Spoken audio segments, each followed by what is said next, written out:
ಏನೋ ಒಂದು ಇನ್ಫ್ರಾಸ್ಟ್ರಕ್ಚರ್ನ ಅವಶ್ಯಕತೆ ಇದೆ, ಅದಕ್ಕೆ ಅನುದಾನಗಳನ್ನು ತರಿಸ್ಕೊಡ್ತಕ್ಕಂಥದ್ದು ನನ್ನ ಜವಾಬ್ದಾರಿ. ಆ ಮೈ ಶುಗರ್ನ ಶಾಲೆಗೆ ಒಂದು ಇತಿಹಾಸ ಏನಿದೆ ಅದನ್ನು ಯಾವುದೇ ಕಾರಣಕ್ಕೂ ಖಾಸಗೀಕರಣ ಬೇಡ.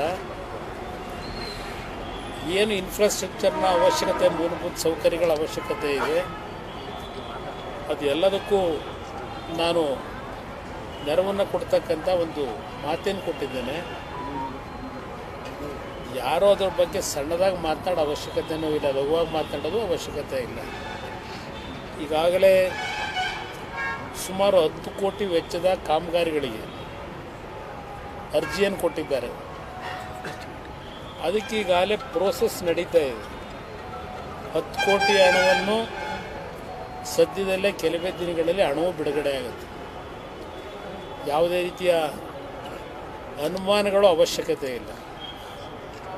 ನಾನು ಏನು CSR ಫಂಡ್ ಮುಖಾಂತರ ನಮ್ಮ ಸರ್ಕಾರದ ಕಾರ್ಯಕ್ರಮಗಳ ಬಗ್ಗೆ ಚರ್ಚೆ ಮಾಡಲಿಕ್ಕೆ ಹೋಗೋದಿಲ್ಲ. ಆದರೆ ನನಗಿರ್ತಕ್ಕಂಥ ಅವಕಾಶ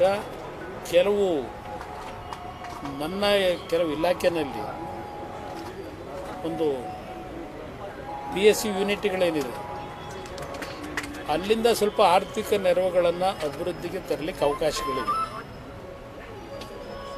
ಕೆಲವರು ಭಾಳ ಲಘುವಾಗಿ ಮಾತನಾಡೋದು ಗೊತ್ತು ನನಗೆ.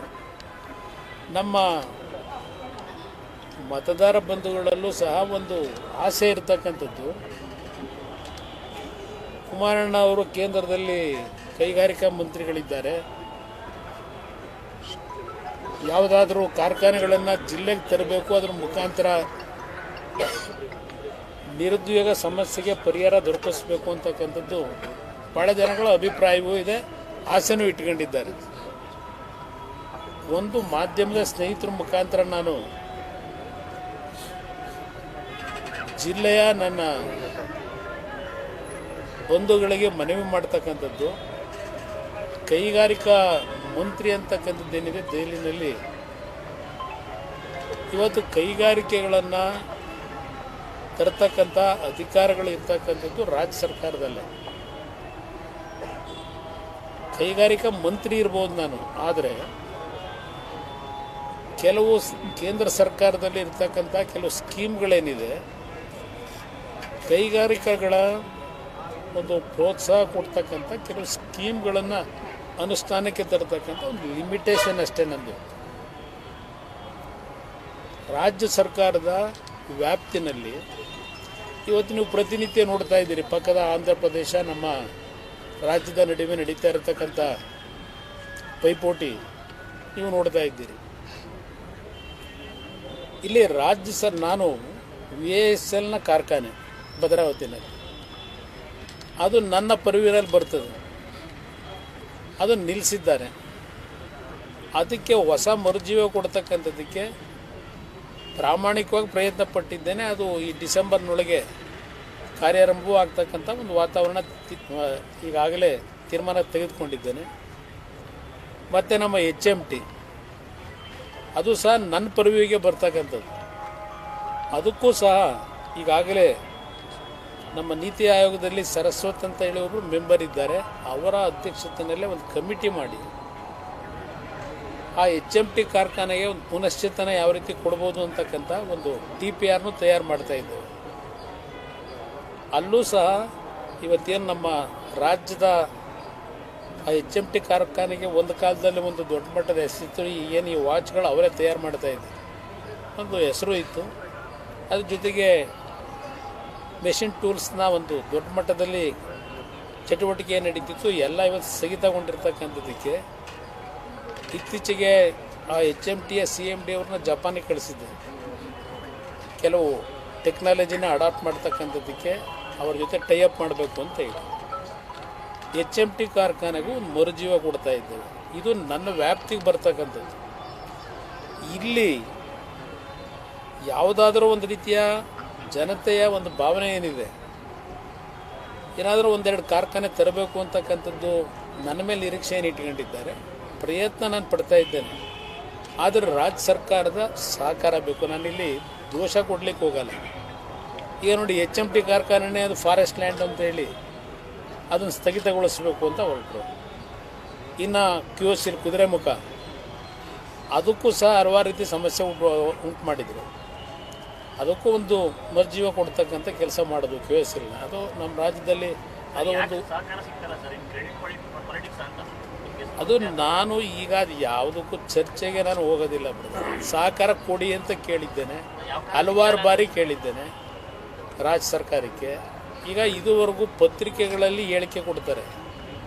ಬಂದು ನನ್ನ ಹತ್ರಂತೂ ಒಂದು ಬಾರಿ MB ಪಾಟೀಲ್ ಅವರು ಒಂದು ಕಾನ್ಫರೆನ್ಸಿಗೆ ಕರೀಲಿಕ್ಕೆ ಬಂದಿದ್ದು ಬಿಟ್ಟರೆ, ರಾಮಲಿಂಗ ರೆಡ್ಡಿ ಅವರೇನು ನಮ್ಮ ಸಾರಿಗೆ ಸಚಿವರಿದ್ದಾರೆ, ಎಲೆಕ್ಟ್ರಿಕ್ ಬಸ್ಗಳ ಒಂದು ಕೇಂದ್ರ ಸರ್ಕಾರದ ಯೋಜನೆ ಒಳಗೆ ಏನು ಮಾಡ್ತಾ ಇದ್ದೇವೆ, ಈಗ 10,000 ಬಸ್ಗಳನ್ನು ಕೊಡ್ತಾ ಇದ್ದೇವೆ ದೇಶದಲ್ಲಿ. ಅದು ನನ್ನ ಇಲಾಖೆಗೆ ಸೇರುತ್ತೆ. 10,000 ಬಸ್ನಲ್ಲಿ ಎಲೆಕ್ಟ್ರಿಕ್ ಬಸ್ಗಳಲ್ಲಿ 4,500 ಕರ್ನಾಟಕ ಬೆಂಗಳೂರಿಗೆ ಕೊಡ್ತಾ ಇದ್ದೇವೆ. 4,500 ಬಸ್ಗಳನ್ನು ಅವ್ರು ಬಂದು ನನ್ನ ಜೊತೆ ಚರ್ಚೆ ಮಾಡಿದ್ರು.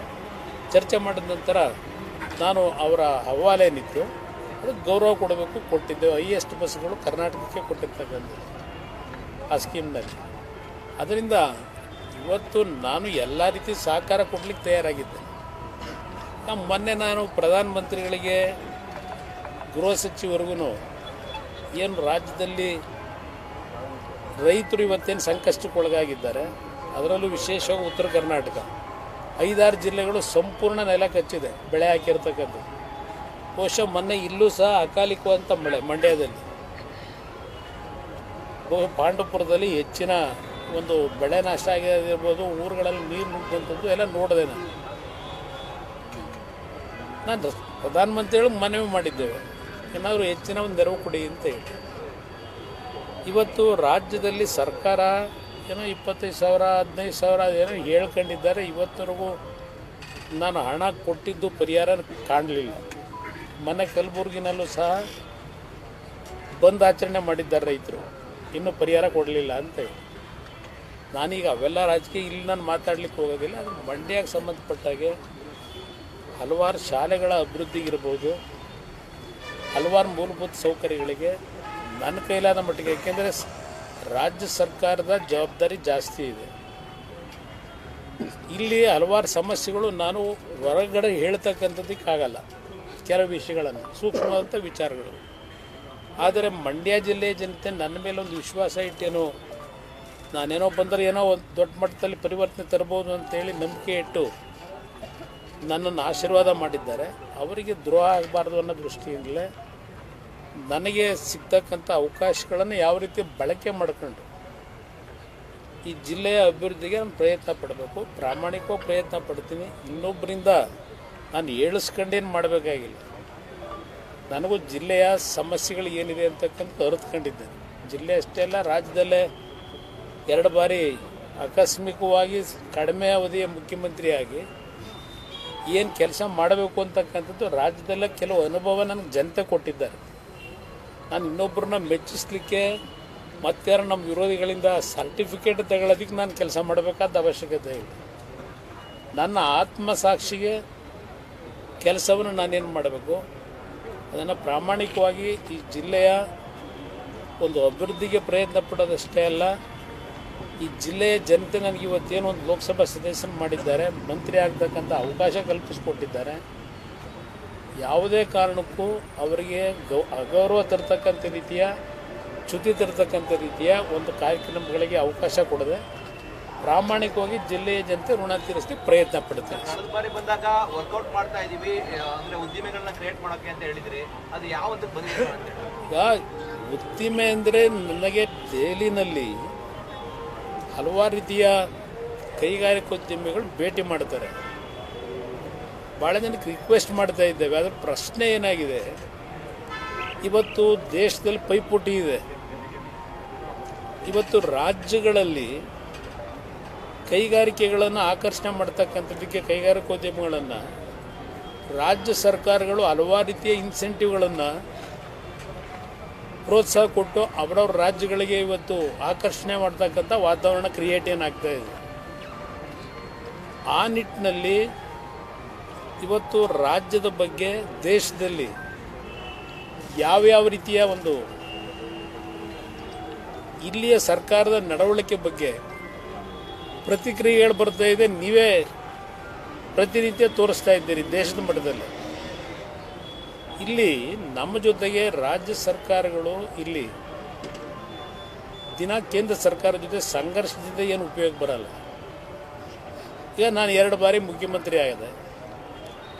1 ಬಾರಿ BJP ಜೊತೆ ಸರ್ಕಾರ ಮಾಡಿದೆ. ಕೇಂದ್ರದಲ್ಲಿ ಕಾಂಗ್ರೆಸ್ ಆಡಳಿತ ಇತ್ತು, UPA ಸರ್ಕಾರ. ನಾನು ಅವತ್ತು ಸಂಘರ್ಷಕ್ಕೊಳಗಾಗಲಿಲ್ಲ. ಅವತ್ತು ಕೇಂದ್ರದಲ್ಲಿ UPA ಸರ್ಕಾರ ಇದ್ದರು. ರಾಜ್ಯದ ಅಭಿವೃದ್ಧಿಗೆ ಎಂದೂ ಸಹ ನನಗೆ ಸಮಸ್ಯೆ ಆಗಿರಲಿಲ್ಲ ಆ 20 ತಿಂಗಳ ಆಡಳಿತದಲ್ಲೂ. ಮೊನ್ನೆ ನಾನು 2ನೇ ಬಾರಿ ಮುಖ್ಯಮಂತ್ರಿ ಆದಾಗಲೂ ಕಾಂಗ್ರೆಸ್ ಸರ್ಕಾರ ಜೊತೆ ಪಕ್ಷ ಜೊತೆ ಸೇರಿದ್ದೆ. ಕೇಂದ್ರದಲ್ಲಿ BJP ಸರ್ಕಾರ. ನಿಮಗೆ ಗೊತ್ತಿದೆ, ಮಡಿಕೇರಿನಲ್ಲಿ ದೊಡ್ಡ ಮಟ್ಟದ ಅನಾಹುತ ಆಯಿತು. ಕೊಡಗಲ್ಲಿ ಹಲವಾರು ಸಮಸ್ಯೆಗಳಿತ್ತು. ರೈತರು ಸಾಲ ಮನ್ನಾಗೆ 25,000 ಕೋಟಿ ಹೊಂದಿಸಿದೆ. ಇದೆಲ್ಲ ಮಾಡಬೇಕಾದ್ರೆ ನನಗೆ ಯಾವುದೇ ರೀತಿಯ ಅಡಚಣೆಗಳು ಕೇಂದ್ರ ಸರ್ಕಾರದಿಂದ ಬಂದಿರಲಿಲ್ಲ.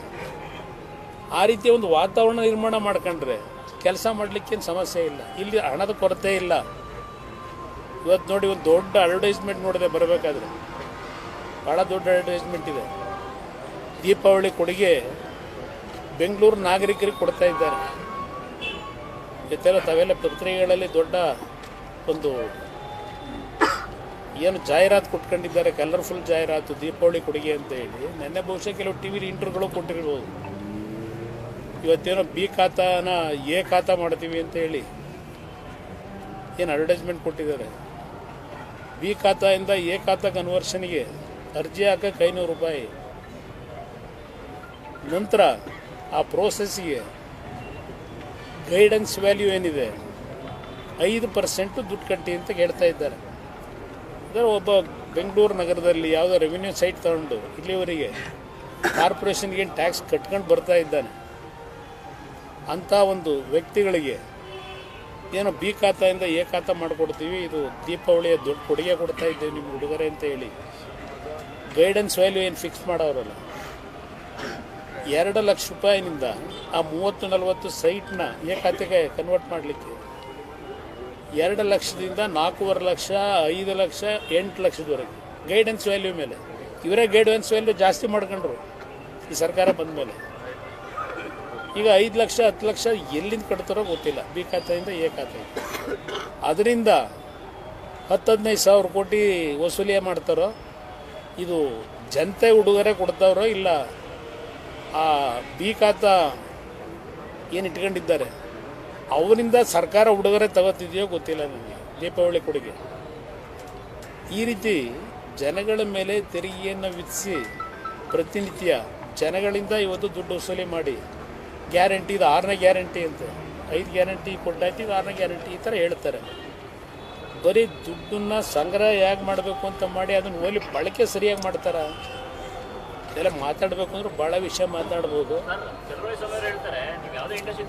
ಬಿಡಿ, ನಾನು ಎಲ್ಲಿಂದ ಇಂಡಸ್ಟ್ರಿ ತರಕಾಯ್ತದಪ್ಪ? ನಾನು ಇಂಡಸ್ಟ್ರಿ ತರಕಾಯ್ತದ? ಒಂದು ನಿಮಿಷ ಅವ್ರಿಗೆ ಏನಾದರೂ ಒಂದು ನಿಮಿಷ, ನಾನು ಅವ್ರ ಬಗ್ಗೆ ಚರ್ಚೆ ಮಾಡಕ್ಕೆ ಹೋಗಲ್ಲ. ಭಾಳ ದೊಡ್ಡರಿದ್ದಾರೆ ಅವರೆಲ್ಲ, ಭಾಳ ಬುದ್ಧಿವಂತರು ಇದ್ದಾರೆ ಅವರು. ನಾವು ಅಷ್ಟು ಬುದ್ಧಿವಂತರಲ್ಲ, ಅವರೇ ಬುದ್ಧಿವಂತರು. ಈಗ ನಾನು ಕಾರ್ಖಾನೆ ತರೋಕ್ಕಾಗತ್ತಾ? ಅದರ ಪರ್ವ್ಯೂ ಇರ್ತಕ್ಕಂಥದ್ದು ರಾಜ್ಯ ಸರ್ಕಾರ. ಇವತ್ತು ಆಂಧ್ರ ಪ್ರದೇಶದಲ್ಲಿ ಇವತ್ತು ಯಾವ ಥರ ಕೆಲಸ ಆಗ್ತಾ ಇದೆ. ಇವತ್ತು ಪ್ರಧಾನಮಂತ್ರಿ ಹೋಗಿ 13,000 ಕೋಟಿ ಕರ್ನೂರಿನಲ್ಲಿ ಕಾರ್ಯಕ್ರಮಕ್ಕೆ ಚಾಲನೆ ಕೊಡ್ತಾವ್ರೆ. ಇವೆಲ್ಲ ನೋಡಿದಾಗ ನಮಗೆ ಕರಳು ಕಿತ್ತು ಬರುತ್ತೆ, ನಮ್ಮ ರಾಜ್ಯ ಏನಾಗ್ತಿದೆ ಅಂತ ಹೇಳಿ. ಮಾತಾಡೋದಕ್ಕೇನು ಮಾತಾಡ್ಬೋದು, ನಾನೇನು ಮಾಡೋಕ್ಕಾಗುತ್ತೆ? ಇಂಡಸ್ಟ್ರಿ ಮಾಡಬೇಕಾದ್ರೆ ಇವತ್ತು ಮಂಡ್ಯದಲ್ಲಿ ನಾನೇ DC ಅವ್ರಿಗೆ ಎಷ್ಟು ಬಾರಿ ಕೇಳಿದ್ವಿ ಐಡೆಂಟಿಫೈ ಮಾಡಿ ಅಂತ. ಲ್ಯಾಂಡ್ ಇಲ್ಲ, ಪರಿಸ್ಥಿತಿಗಳು. ಇವತ್ತು ರಾಜ್ಯ ಸರ್ಕಾರ ಲ್ಯಾಂಡ್ ಕೊಡಬೇಕು, ರಾಜ್ಯ ಸರ್ಕಾರ ಇನ್ಫ್ರಾಸ್ಟ್ರಕ್ಚರ್ನ ಬಿಲ್ಡಪ್ ಮಾಡಿಕೊಡ್ಬೇಕು. ಇಲ್ಲಿ ನೋಡಿದ್ರೆ ನಿಮ್ಮ ಕೇಂದ್ರ ರಾಜ್ಯದಲ್ಲಿ ಡೆಪ್ಟಿ CM ಏನು ಹೇಳ್ತಾರೆ, ಹೋಗಲಿ ಯಾವ ರಾಜ್ಯಕ್ಕಾದರೂ ಹೋಗಲಿ, ನಾವೇನಿಲ್ಲಿ ಬನ್ನಿ ಅಂತ ಕರೆದಿಲ್ಲ ಅವ್ರನ್ನ ಅಂತ ಹೇಳ್ತಾರೆ. ಈ ಥರ ಹೇಳಿಕೆ ಕೊಟ್ಟರೆ ಯಾರು ಬರ್ತಾರೆ? ಅದರಿಂದ ಇಲ್ಲಿ ಈ ಚರ್ಚೆಗಳಿದೆಯಲ್ಲ, ಇವ್ರ ಮಾತುಗಳಿಗೆ ನಾನು ಬೆಲೆ ಕೊಡಬೇಕಂತ ಅವಶ್ಯಕತೆ ಇಲ್ಲ. ಏನೋ ಹೇಳ್ತಾರೆ, ಹೇಳ್ಕೊಳ್ಳಿ, ನಬ್ಬ ಬುದ್ಧಿವಂತರುಗಳಿದ್ದಾರೆ, ಮಾತಾಡ್ತಾರೆ. ಸರ್, ರಾಜ್ಯ ಸರ್ಕಾರ ಕುಮಾರಸ್ವಾಮಿ ಅವರಿಗೆ ಯಾಕೆ ಸರ್ ಕೊಡ್ತಾ ಇಲ್ಲ ಸಹಕಾರನ? ನಮಗೆ ಕುಮಾರಸ್ವಾಮಿ ಒಬ್ಬನಿಗಲ್ಲ, 5 ಜನ ಮಂತ್ರಿಗಳಿಲ್ವಾ? ಯಾರನ್ನ ಕರೆದು ಮಾತಾಡೋಲ್ಲ, ನಮ್ಮನ್ನು ಬೇಡ, ಇನ್ನು ಬೇರೆ ಮಂತ್ರಿಗಳಿಲ್ವಾ? ಉದ್ದೇಶ ಏನು ಸರ್? ಯಾಕೆ ಸರ್? ಗೊತ್ತಿಲ್ಲ, ಅವ್ರನ್ನೇ ಕೇಳಿ. ನಾವೇನು ನನಗೆ ನಾವೇ ಅಂತಾರಲ್ಲ, ಅಭಿವೃದ್ಧಿ ನೋಡ್ತಾ ಇಲ್ವಾ? ದೇಶದನೇ ಮೆಚ್ತಾ ಇಲ್ವಾ? ಈಗ ಅಭಿವೃದ್ಧಿ ಅವ್ರು ಮಾಡ್ತಾ ಇರೋದಕ್ಕೆ ಬೆಂಗಳೂರು ನಗರದ ಗುಂಡಿ ಹೋಗಲಿ, ಇಡೀ ರಾಜ್ಯದಲ್ಲಿ ಒಂದು ರೌಂಡ್ ಸರ್ವೆ ಮಾಡಿ ನೀವೇ ತೋರಿಸ್ತಾ ಇದ್ದಾರಲ್ಲ ಟಿ ವಿಗಳಲ್ಲಿ. ನಿನ್ನೆ ನಾರ್ತ್ ಕೇಂದ್ರ ತೋರಿಸ್ತಾ ಇದ್ರು, ಸಾಯಂಕಾಲ ಇನ್ಯಾವುದೋ ಒಂದು ಇದು ತೋರಿಸ್ತೀನಿ. ಇಡೀ ರಾಜ್ಯದಲ್ಲಿ ಗುಂಡಿ ಮುಚ್ಚಕ್ಕಾಗಲಿಲ್ಲ ಮಳೆಗಾಲದಲ್ಲಿ. ಇದು ಪರಿಸ್ಥಿತಿ ನಾವು ನೋಡ್ತಾ ಇದ್ವಿ. ಏನು ಅಭಿವೃದ್ಧಿ ಮಾಡೋಣ? ಡೆಲ್ಲಿ ಜೊತೆ ಮೊನ್ನೆ ತಪ್ಪು ತಿಳ್ಕೋಬೇಡಿ, ಮೊನ್ನೆ ಒಬ್ಬರು ಕಾಂಗ್ರೆಸ್ ಹಿರಿಯ ನಾಯಕರು ಭೇಟಿ ಮಾಡೋಕ್ಕೆ ಬಂದಿದ್ರು ನನಗೆ, ನನ್ನ ಆರೋಗ್ಯ ವಿಚಾರಿಸ್ಲಿಕ್ಕೆ. ಅವ್ರು ಹೇಳ್ತಾ ಇದ್ರು 2018ರಲ್ಲಿ ಸಿದ್ದರಾಮಯ್ಯನವ್ರು ನೆನ್ನೆ ಹೇಳಲಿಲ್ವಲ್ಲ ಹಾಸನದಲ್ಲಿ, JDS ಸರ್ಕಾರ, ನನ್ನ JDS ಸ್ವತಂತ್ರ ಸರ್ಕಾರ ಎಂದೂ ಇರಲೇ ಇಲ್ಲ. ದೇವೇಗೌಡರದ್ದು ಕೊನೆ ಅಂತಿಮ ಆಯ್ತು ಆಗಲೇ, ಅದಾದಮೇಲೆ ಬರಲಿಲ್ಲ. ಎಷ್ಟು ಕೊಟ್ಟವ್ರೆ JDS ಇದ್ದಾಗ ಅಂತ ಪ್ರಶ್ನೆ ಮಾಡುತ್ತೆ ಜನತಾದಳ ಇದ್ದಾಗ. ನಾನು ಈ ರಾಜ್ಯದಲ್ಲಿ 2 ಬಾರಿ ಇನ್ನೊಂದು ಪಕ್ಷಗಳ ಅಂಗನ ಮಂತ್ರಿ ಮುಖ್ಯಮಂತ್ರಿ ಆದನು. ರೈತರ ಸಾಲ ಮನ್ನಾ ಮಾಡಿ ತೆಗಿಲಿ, ಮುಖ್ಯಮಂತ್ರಿಗಳು ಜನಗಳ ಮುಂದಿಡಲಿ. ನಾನು ಈ ರಾಜ್ಯದ ಮುಖ್ಯಮಂತ್ರಿಯಾಗಿ 2ನೇ ಬಾರಿ ಅವ್ರ ಜೊತೆ ಸರ್ಕಾರ ಮಾಡಿ ಯಾವ ಶಾಸಕರಿಗೆ, ಯಾವ ಪಕ್ಷದ ಶಾಸಕರಿಗೆ ಎಷ್ಟೆಷ್ಟು ಆ ಕ್ಷೇತ್ರದ ಅಭಿವೃದ್ಧಿ ದುಡ್ಡು ಕೊಟ್ಟಿದ್ದೀನಿ ತೆಗೆದು ಜನಗಳ ಮುಂದೆ ಇಡಕ್ಕೆ ಹೇಳಿ. ಹೇಳ್ತಾರೆ, ಮೊನ್ನೆ ಬಂದವರು ನನ್ನ ಆರೋಗ್ಯ ವಿಚಾರಿಸೋಕೆ ಬಂದಂಥ ಕಾಂಗ್ರೆಸ್ ಮುಖಂಡರು, ಮಾಜಿ ಮಂತ್ರಿಗಳೊಬ್ಬರು, ನಿನ್ನ ಕಾಲದಲ್ಲಿ ಏನು 500 ಕೋಟಿ ಕೊಟ್ಟೆ 14 ತಿಂಗಳಲ್ಲಿ, ಅದೇ ಇವತ್ತು ಕೆಲಸ ನಡೀತಿರೋದು ಅಂತ ಹೇಳ್ತಾರೆ. ಕಾಂಗ್ರೆಸ್ನ ಒಬ್ಬರು ಹಿರಿಯ ನಾಯಕರು. ಇದು ನಾನು ಕೊಟ್ಟಿರ್ತಕ್ಕಂಥ ಕಾರ್ಯಕ್ರಮ, ಕಲ್ತ್ಕೊಬೇಕಾಗಿದೆ.